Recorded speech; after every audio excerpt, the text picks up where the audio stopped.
Good afternoon and welcome to the Midday News. Here's what we have in the bulletin.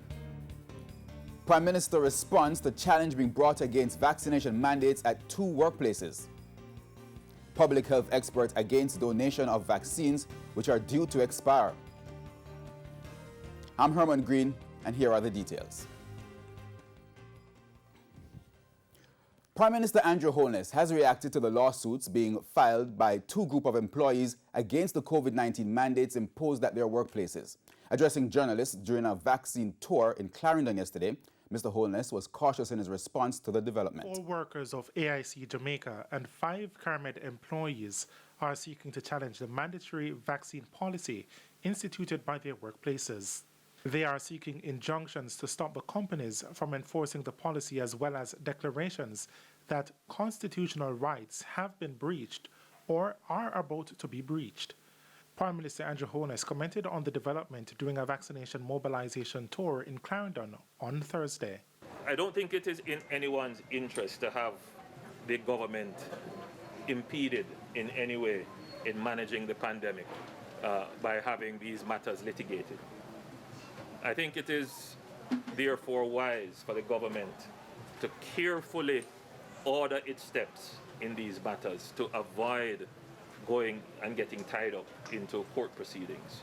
The Prime Minister says that's why the government has been deliberate in its approach in getting the population vaccinated against the COVID-19 virus. However, he says a global conversation has led local companies to go the route of mandatory vaccination. In a press conference, I was very clear to the public that the government was not considering mandates, especially in the sense that the public interprets mandates, which is compulsion, that somebody is going to come and drag you into a clinic and stick you in your arm. Mr. Holness says he has been touting differential treatment for those who have been vaccinated. Initiated treatment. And this is grounded already in our laws here, that, for example, unvaccinated students and unvaccinated children are not allowed to enroll in schools until they are vaccinated. Persons who are suspected of a contagious disease that is so declared, they can be quarantined. And so it would be for the application of the general principle of how do we treat with persons who are vaccinated versus persons who are not vaccinated. And it is not a discrimination. It is a matter of saying, here are the options. So if you are unvaccinated, then there might be options for you, such as showing that you are not infected. O'Shane Masters, TVJ News. Even with close to 200,000 doses of AstraZeneca vaccine set to expire within 9 days, Professor of Public Health Winston Davidson believes Jamaica is not in a position to donate the medicine to other countries. Director of Family Health Services in the Ministry of Health, Dr. Melody Ennis, on Wednesday indicated that the ministry has reached out to several Caribbean countries to donate some of the AstraZeneca vaccine. However, Professor Davidson says greater focus should be placed on inoculating as many Jamaicans as possible before the vaccines expire. Well, first of all, I'm very, very shocked and surprised that we can find ourselves without a reasonable level of vaccinated persons in our country, have the gall to be offering other countries vaccines when we have the need for it here. What is the basis for this? Are you saying that because they may expire by the 31st of October, that we do not have the capacity or the management skill or the logistical capacity to put these vaccines in the arms of Jamaicans? The persons who are saying that they have no basis for managing the public health vaccination program. If you think that you can't get it in somebody's arm, you offer it to another country and saying that this country should be able to do it. Why is this country able to do it and you are not able to do it? Stakeholders in the health sector are underscoring the importance of the Genome sequencing machine, which has been donated to the University Hospital of the West Indies, UHWI. For months, there had been delays in acquiring the machine, with the opposition questioning whether enough effort was being made. The official handing over ceremony is now underway at the UHWI. Here's Shamela Pullen with an update. Thanks, Herman. This is a major development for Jamaica in the fight against COVID-19. The country now has the capacity to test for variants. Now, previously, samples in Jamaica had to be sent to Trinidad-based CARFA for testing, and it took some time before the results were returned. The Genome sequencing machine was purchased by the Chase Fund at a cost of $40 million. And of course, we will have more on this in Primetime News later this evening. Reporting from the University Hospital of the West Indies, I'm Shamela Pullen for TVJ News. It's back to you. Thank you very much, Shamela. Now, the country's overall COVID-19 case count is inching closer to the 88,000 mark. This as at Thursday, 173 new cases were reported from 1,537 samples, increasing the case count to 87,970. The positivity rate is 15.7%. 339 people have been hospitalized with a respiratory illness. 23 patients are in critical condition, while 33 are severely ill. 165 more people have recovered from COVID-19, pushing the overall recovery count to 56,271. There are 28,945 active cases on the island. Meanwhile, COVID-19 has claimed 20 lives between August 23 and October 19. The death toll now stands at 2,153. 3 deaths are under investigation. A new World Health Organization (WHO) paper estimates that 115,000 health workers may have died from COVID-19 between January 2020 and May this year. Now, WHO says that's why it's essential that health workers are prioritized for vaccination. Data from 119 countries suggests that on average, 2 in 5 health and care workers globally are fully vaccinated. But of course, that average masks huge differences across regions and economic groupings. As such, the WHO and several partner organizations are calling for action to protect health and care workers around the world. It says all countries should improve monitoring and reporting of infections and deaths among health and care workers. We call on all countries to ensure all health and care workers are protected and supported with safe and healthy working conditions, regular salaries, pay equity, appropriate education, career opportunities, and social protection. Third, we call on all countries to ensure that all health and care workers in every country are prioritized for COVID-19 vaccines, alongside other at-risk groups. To other news now, the chief suspect in the assassination of Haitian President Jovenel Moïse is scheduled to be extradited from Jamaica in the coming days. The accused, Mario Palacios, is a former Colombian military officer. Sandy Williams has details. On Thursday, TVJ News reported that Mr. Palacios was held during an operation in Manchester. He was taken into custody on immigration breaches and is now the subject of an Interpol Red Notice. A Red Notice is issued for fugitives wanted either for prosecution or to serve a sentence. It is a request to law enforcement worldwide to locate and provisionally arrest a person pending extradition, surrender, or similar legal action. Haitian police had reported that former Colombian soldiers made up the hit squad that stormed Mr. Moïse's private residence in the middle of the night on July 7. Mr. Moïse was tortured and shot multiple times, while his wife, Martine, was seriously injured. 44 people have been arrested in connection with the assassination, including 18 Colombians and 3 Haitian Americans who lived in South Florida. Sandy Williams, TVJ News. And back home, a reward is being offered for the arrest of prime suspect in the abduction of 2 children in St. Thomas, Davian Bryan. Mr. Bryan has been on the run for over a week and is being sought by police in that parish. Police are offering a reward of $200,000 through Crime Stop for any information that will lead to the capture of male suspect Davian Bryan, who is a person of interest in the abduction of 2 young girls in the Bad Police area. And it's time for a break. Stay with us. More news when we return. Welcome back to the Midday News. The Jamaica Council for Persons with Disabilities, JCPD, is lamenting the paucity of data on the number of citizens living with disabilities. In an exclusive interview with TVJ News, Executive Director Dr. Christine Hendricks points to difficulties in the registration process. Sandy Williams reports. The total number of people living with disabilities in Jamaica is unknown. This is because the Jamaica Council for Persons with Disabilities, JCPD, does not have a record of all the disabled people that exist in the country in its registry. A recent check revealed that the council has more than 36,000 registered members. However, only about 12,000 are fully registered. Executive Director at the JCPD, Dr. Christine Hendricks, reasons that the registration process has its challenges. Mainly because a critical component of registration is verifying the disability, and that is a medical process. And for some, it will cost, because going to the government health facilities, it's a long and frustrating wait for many. She adds that the impact of the COVID-19 pandemic on the country's health sector has exacerbated the challenge. The COVID cases dealing with, or medical teams stretched beyond imagination. Filling out of a medical report form is not the first thing that any medical team would attend to.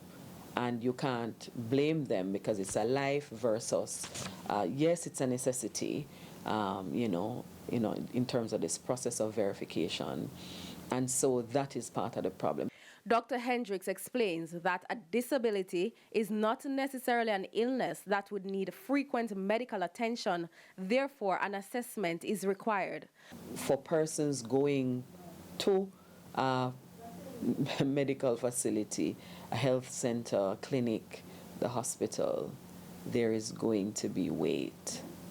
There is going to be long waiting times, and for some, it's too much. A medical assessment is critical because it verifies the applicant's disability.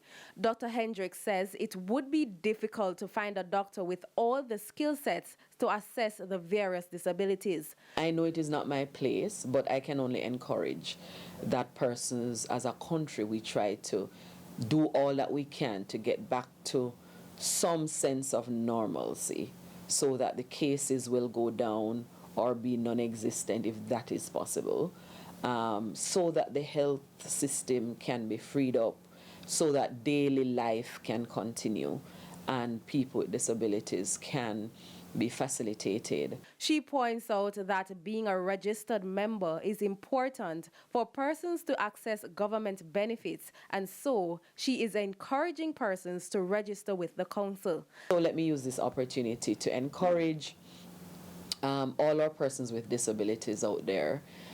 Register with the JCPD as best as possible. For those who have their regular doctors, they can go to them. For those who have to go to the clinics and to the health centers and so on, hospitals, I know it will be a challenge, but don't give up. Sandy Williams, TVJ News. The installation of rumble strips along the Norman Manley Boulevard in Negril, Westmoreland, is a source of debate among people who use the roadway. Is it an annoyance or a life-saving tool? Jamaica Maitland explores the issue. This road in Negril can go in the Guinness Book of World Record. It have the most speed bump in the world on one road.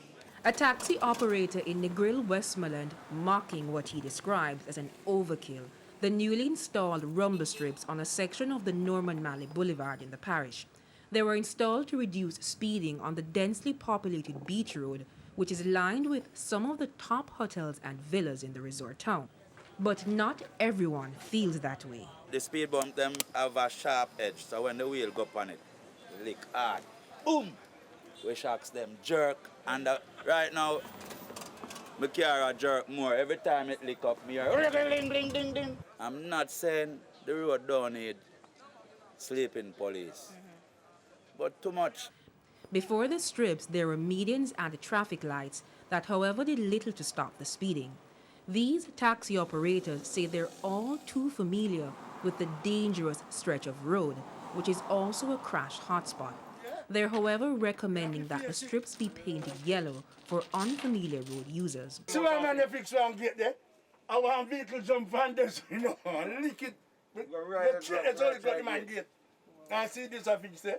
The wall he's referring to belongs to a senior citizen who told us about the April morning when she woke up to a crashing sound and a vehicle on her lawn. The morning I was having my breakfast and I hear this loud noise and my husband just said, "Mark, somebody running at the gate." And when we go out there's the car was between the light post and the fence. So I said to her, ask her a question, were you sleeping? I tell the guy, said, when you're passing here next time, you drive over that side and don't ever come this way. According to the police, not only have the rumble strips reduced the level of speeding on the Norman Manley Boulevard, but it's also saving lives.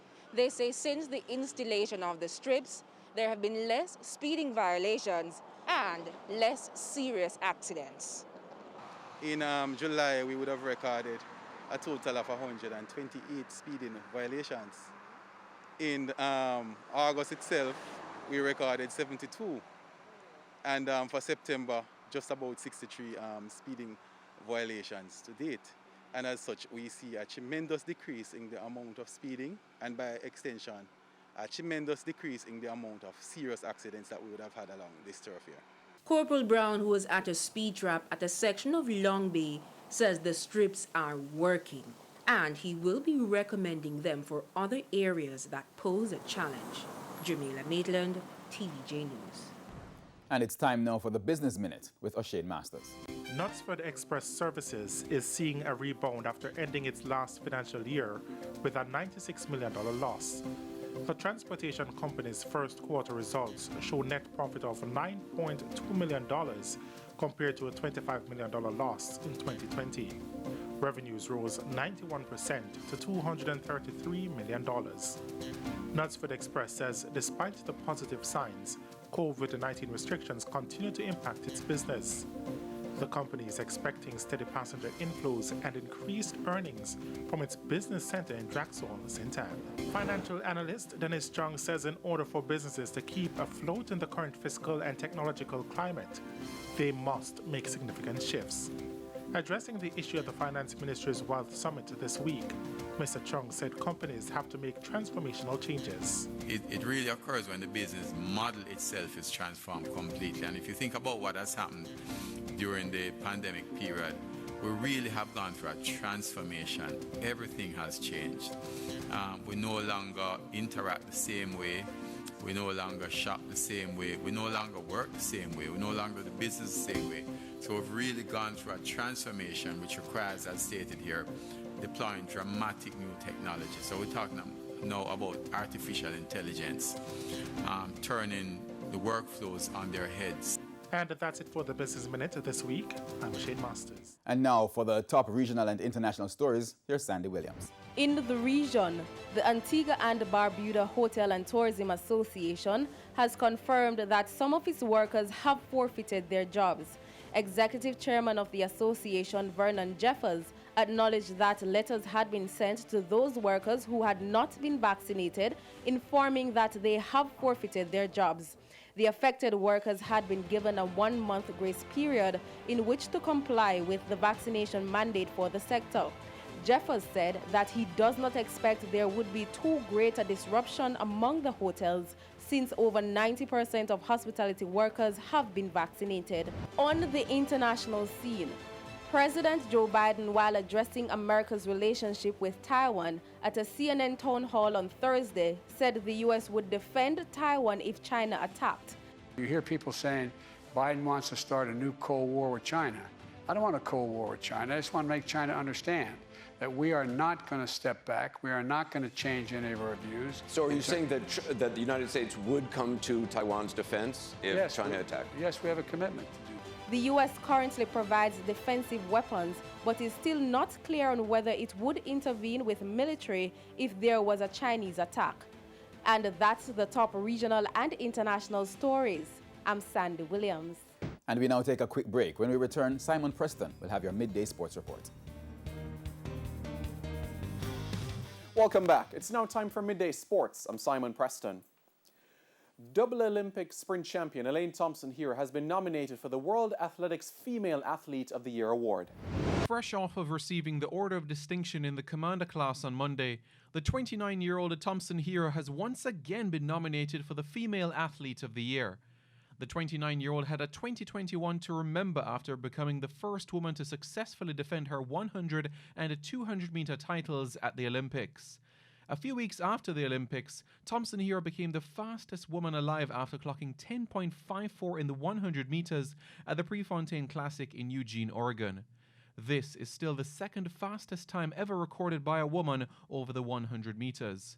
Thompson Hero will be looking to be the third Jamaican woman after Marlene Ottey in 1990 and Shelly-Ann Fraser-Price in 2013 to receive this award. Defending Female Athlete of the Year Yulimar Rojas of Venezuela has been nominated once again for her exploits at the Olympics and on the Diamond League circuit. The other nominees are middle distance runner Ating Mo, sprinter Shawnee Miller-Weibo, sprint hurdlers Sydney McLaughlin and Jasmine Camacho Quinn, high jumper Maria Lassit-Skeen, thrower Valerie Alman, and distance runners Sifan Hassan and Faith Kipyegon. The World Athletics Awards ceremony is slated for December. To football we go now as reggae boy Kemar Roof scored for Rangers FC as they blanked Danish side Brøndby 2-0 in the UEFA Europa League in Glasgow on Thursday. The 28-year-old who scored in the 30th minute was originally ruled to be in an offside position, but after a VAR check, Roof was in an onside position and the goal was awarded. This was Roof's 7th goal in his 12th appearance in all competitions this season for Rangers. The win has pushed Rangers up to 3rd in Group A in the UEFA Europa League. Rangers are the defending champions of the Scottish Premier League. To cricket we go now as Sri Lanka will join the West Indies in Group 1 of the Super 12 of the ICC T20 World Cup after thrashing the Netherlands by 9 wickets in Sharjah today. Group 1 comprises Sri Lanka, West Indies, Bangladesh, England, Australia and South Africa. The West Indies will open their account at the T20 World Cup on Saturday against England in Dubai. And that is it for your Midday Sports Report. I'm Simon Preston. Herman, it is over to you. All right, thanks, Simon. And that's it for the Midday News. I'm Herman Green. Join us at 7 for the Prime Time News Package. On behalf of the News, Sports and Production teams, good afternoon.